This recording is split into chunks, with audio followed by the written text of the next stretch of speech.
우리가 1년에 한 번 정도는 교회의 본질을 다시 한번 마음에 새겨보면서 이 교회를 향한 우리의 마음의 자세를 새롭게 하는 것은 필요한 일이라고 생각합니다. 성경에는 여러 가지 모양의 교회가 나타나는데 무엇보다도 노아의 방주, 이건 교회의 상징입니다. 홍수 사건으로부터의 구원이 오늘날 교회를 통해서 예수 그리스도의 구원의 사건과 동일한 그런 의미를 가지고 있기 때문입니다.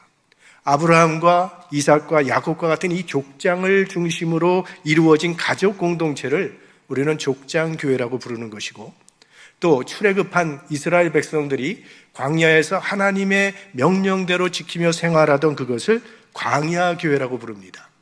그리고 이제 신약시대에 와서 우리가 구체적으로 알고 있는 그런 것과 같은 교회가 창립이 돼서 예루살렘 교회, 안디옥 교회, 에베소 교회, 고린도 교회, 빌립보 교회, 빌라델피아 교회 등등 수많은 지역 교회가 등장하게 되는 것입니다. 창조 이후 지금까지 분명한 것은 하나님은 이 땅에 교회를 세우시고 교회를 통해서 하나님의 백성들을 구원하시며 하나님의 뜻을 이 땅에 전하고 계십니다. 이 말은 하나님의 구원 역사를 이 땅에서 가장 효과적이며 훌륭하게 감당하고 있는 기관이 바로 교회라는 그런 뜻입니다. 물론 이 세상에는 교회 외에도 하나님의 일을 하는 많은 단체들이 있습니다. 다 필요한 단체요, 필요한 사역들입니다. 그러나 시대가 조금 바뀌기 시작하면 그런 단체들은 사라져버리고 맙니다. 지난 2000년 동안 변함없이 하나님의 역사를 감당해온 기관은 오직 교회뿐입니다. 앞으로도 주님 오시는 그날까지 교회는 하나님의 구원 역사를 감당하게 될 것입니다.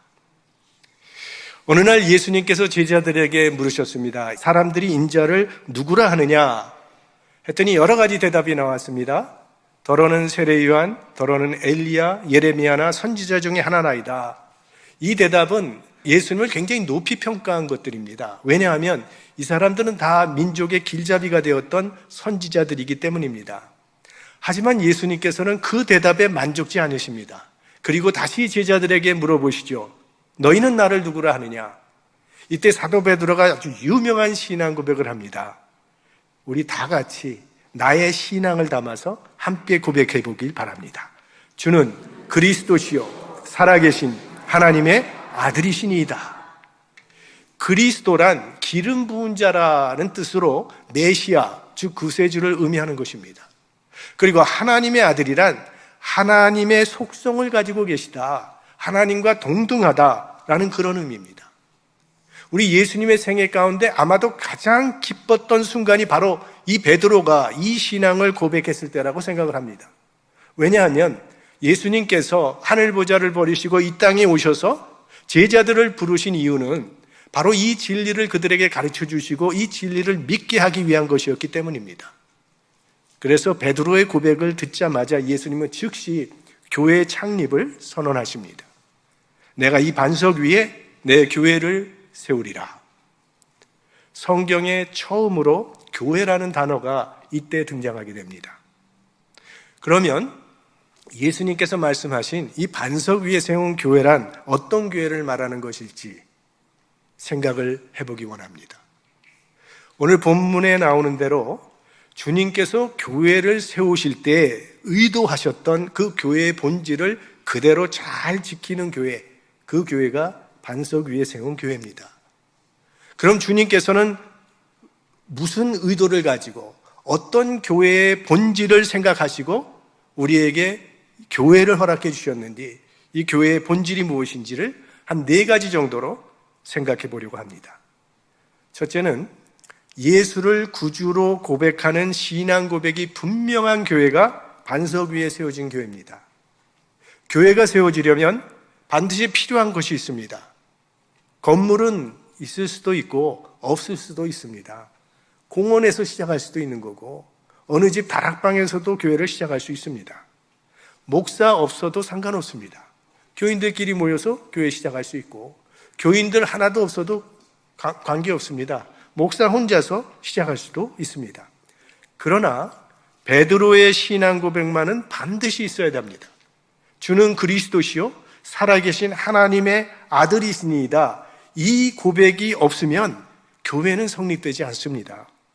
이 신앙 고백을 진실되게 하는 사람을 우리는 그리스도인이라 부르는 것이고, 이런 신앙 고백자들이 모인 공동체가 교회인 것입니다. 교회는 예수 그리스도에 대한 신앙 고백이 분명해야 됩니다.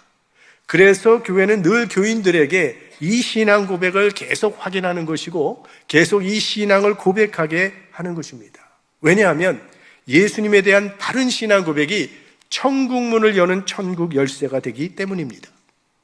기독교는 고백적 종교입니다. 사도 바울이 말한 것처럼 사람이 마음으로 믿어 의에 이르고 입으로 시인하여 구원에 이르느니라. 예수님께서 나의 죄를 구원하시는 구세주가 되신다는 사실을 마음으로 믿고 진실된 신앙 고백을 통해서 구원이 이루어지는 종교, 그것이 기독교라는 말씀입니다. 우리 모두에게 이런 분명한 신앙 고백이 있기를 축원합니다. 자, 이제 예수님께서 베드로의 고백을 들으신 후에 하신 말씀이 바요나 시몬아 네가 복이 있도다 말씀하셨다는 거예요. 참 잘 맞췄도다, 너 참 똑똑하구나 라고 하지 아니하시고 내가 복이 있도다 하신 것에 깊은 의미가 있는 것입니다. 인간이 하나님을 어떻게 알 수 있겠습니까? 아무리 공부하고 연구를 해봐도 인간은 하나님을 알 수 없도록 되어 있습니다. 연구해서 알 수 있는 하나님이라면 하나님이 아니겠죠. 그러면 우리가 어떻게 하나님을 알 수 있습니까? 하나님이 알게 해주셔야 알 수 있는 겁니다. 예수님 당시 이 대제사장들과 서기관과 바리새인들은 예수님을 누구보다도 잘 알고 있던 사람들이었습니다. 3년 동안 예수님을 그림자처럼 따라다녔던 사람들입니다. 그런데 예수님을 눈으로 보고도 알지 못했고 귀로 듣고도 깨닫지 못했다는 것입니다. 그런데 배운 것 없는 이 어부 출신의 베드로가 어떻게 이런 고백을 할 수 있었던 것입니까? 이를 네게 알게 하니는 혈육이 아니요 하늘에 계신 내 아버지시니라. 믿음은 하나님이 주시는 선물이라는 것입니다. 그래서 베드로에게 복이 있다고 하신 것입니다. 오늘 주님께서는 여러분에게도 동일하게 말씀하실 것입니다. 아무개 장로야, 아무개 권사야, 너는 복받은 자이니라. 거듭 말씀드리지만 예수를 구주로 믿고 있는 그것이 복 중에 가장 큰 복인 줄 믿으시기 바랍니다.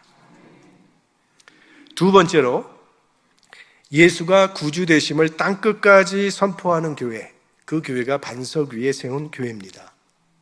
앞서 말씀드린 것은 자체 선교에 해당되는 것이고, 이제 말씀드리는 이 부분은 외부 선교 부분입니다. 예수님께서 교회를 세우신 이유는 예수님께서 이 땅을 떠나신 후에 예수께서 하시던 일을 이어받아서 계속하기 위함입니다. 그래서 교회는 예수님의 명령대로 땅끝까지 복음을 전하는 일에 힘써야 합니다. 주님의 소원이 있다면 땅끝까지 예수가 구주 되심을 전하는 주님의 교회를 세우는 것입니다. 그래서 오늘날 이렇게 많은 교회가 생긴 것이고, 그 주님의 소원을 따라서 이곳에 플러턴 장로교회가 세워지게 된 것입니다. 그러므로 이 땅에 주님의 소원을 따라서 교회들이 성장하고 있다는 것은 하나님의 나라가 그만큼 확장된다는 의미고, 교회가 쇠퇴하고 있다는 것은 그만큼 하나님의 나라가 위축된다는 말이 됩니다. 그래서 교회의 성격 가운데 중요한 부분 중에 하나가 성장입니다. 질적으로 성장하든 양적으로 성장하든 교회는 끊임없이 성장해야 합니다. 교회가 성장하고 잘 돼야 하나님의 뜻이 이 땅에 효과적으로 이루어지게 되기 때문입니다. 물론 이거는 대형 교회가 돼야 한다고 하거나 내가 출석하는 우리 교회만 성장하기를 바라는 그런 이기적인 마음을 말하는 것이 아닙니다. 온 세상에 조금이라도 더 하나님의 나라가 확장되기를 바라는 마음을 말합니다. 이 땅에 하나님의 교회는 끝없이 성장하고 또 성장을 해서 마침내 이 만물을 충만케 하는 그리스도의 몸이 되게 하여야 합니다. 그래서 이 세상 모든 족속이 하나님의 백성이 되도록 해야 합니다. 우리 플러턴 장로교회는 예수님을 구주로 고백하는 사람들을 세상 끝까지 늘려가는 선교적 사명을 감당하는 교회가 되어야 합니다. 세 번째로, 그런 하나님의 교회가 되도록 자신의 사명을 감당하는 교인들을 세우는 교회, 그런 교회가 반석 위에 세운 교회입니다. 교회는 그리스도의 몸이라고 했습니다. 그러므로 우리는 주님의 몸된 교회를 사랑하고 또 이 교회가 하나님의 뜻을 이룰 수 있도록 최선을 다하는 그리스도의 일꾼들이 되어야 합니다. 하나님께서는 우리가 주님의 몸된 교회를 섬겨야 할 책임과 동시에 섬길 수 있는 필요한 은사도 주셨습니다. 사랑의 은사, 지혜의 은사, 섬기는 은사, 물질의 은사, 돕는 은사, 다 교회를 섬기는 데 필요한 은사들입니다. 우리 교회만 봐도 기술과 지혜가 참 다양하고 은사가 다른 사람들이 다 함께 모여서 자신들이 할 수 있는 분야에 헌신해 줌으로 다양한 조화를 이루고 있습니다. 자, 실버 아카데미라는 것을 한번 예를 들면, 이번 가을 학기 실버 아카데미에서는 10개가 넘는 취미 활동반이 진행되고 있습니다. 거기에는 노래 교실도 있고 미술 교실, 요가, 아트스 앤 크래프트, 탁구, 라인 댄스, 퀼트, 뜨개질, 사진, 고정무용, 바둑, 장기, 이 모든 분야에 재능이 있는 우리 교인들이 섬기고 계신 것입니다. 또 강의도 다양하죠. 한의학적 견해에서 보는 건강식품, 메디케어에 관한 정보, 낙상, 골절 예방, 노년의 치아관리, 치매 예방, 노인 건강, 역시 이 분야의 전문 지식을 가지고 계신 저희 교인들이 강의를 하고 계십니다. 이렇게 좋은 커리큘럼을 갖고 있다 할지라도 먹을 것이 없으면 섭섭할 텐데 음식을 또 잘 만드시는 권사님께서 맛있는 음식도 제공해 주고 계십니다. 자, 이런 기관이 운영되기 위해서는 조직이 필요합니다. 실버 아카데미의 조직을 보면 학장이 한 분 계세요. 부장은 9명. 총무부장, 재무부장, 친교부장, 관리부장, 취미활동부장, 조리부장, 영상부장, 음악부장, 봉사부장. 그리고 저도 이번 학기에 정식으로 실버 아카데미 교장으로 추대되었습니다. 그러니까 다양하게 은혜 안에서 조화를 이루면서 교회를 세워나가는 것입니다. 실버 아카데미만 그렇게 했습니까? 교회에 있는 모든 기관들이 이렇게 동일하게 다양한 은사를 가진 사람들이 모여서 사역을 이루어가고 교회를 세워가고 있는 것입니다. 좋은 일꾼의 모습은 어떤 모습일까? 하나님 앞에서 한 가지만은 분명하게 실천하며 살아가는 교인이라고 생각합니다. 어떤 사람은 교회에서 하는 사역을 위해서 시간을 내어서 도와주시는 분이 계십니다. 어떤 분들은 공식 모임에는 언제나 참석을 해주셔서 참여도를 높여주는 그런 분도 계세요. 어떤 사람들은 교회 평화를 위해서 일하고 계신 분들, 열심히 전도하고 계신 분들, 헌금을 통해서 교회의 사역을 돕고 있는 계신 분들, 주차 관리를 통해서 신앙생활을 도와주는 일꾼들, 부엌 봉사를 통해서 교인들을 즐겁게 해주는 일꾼들, 중보기도에 헌신을 해서 교회와 교인들의 기도 제목을 가지고 기도해 주시는 일꾼들, 예배 안내위원으로, 성가대원으로, 찬양팀으로, 방송위원으로, 구역장으로, 선교위원장으로, 또 교사로, 건물을 관리하는 일로, 버스 운전으로 분야마다 헌신하는 일꾼들이 있기 때문에 교회는 사명을 감당할 수 있는 것입니다. 우리 모두는 주님의 몸된 교회를 세우는 지체로 부름을 받았기 때문에 뭔가 한 가지는 분명히 실천하는 것이 있어야 합니다. 그렇게 각자 자신의 사명을 감당할 때 하나님의 빛을 발하는 반석 위에 세운 교회가 되는 것입니다. 마지막 네 번째로, 예수님이 주인 되신 교회, 그 교회가 반석 위에 세운 교회입니다. 오늘 본문을 보시면 예수님께서 교회의 소유권을 분명하게 선언하십니다. 내가 이 반석 위에 내 교회를 세우리라 하십니다. 내 교회라고 말씀하셔요. 교회는 목사의 것 아니고 장로나 권사의 것도 아니고 집사님이나 교인의 것도 아닙니다. 교회는 주님의 것입니다.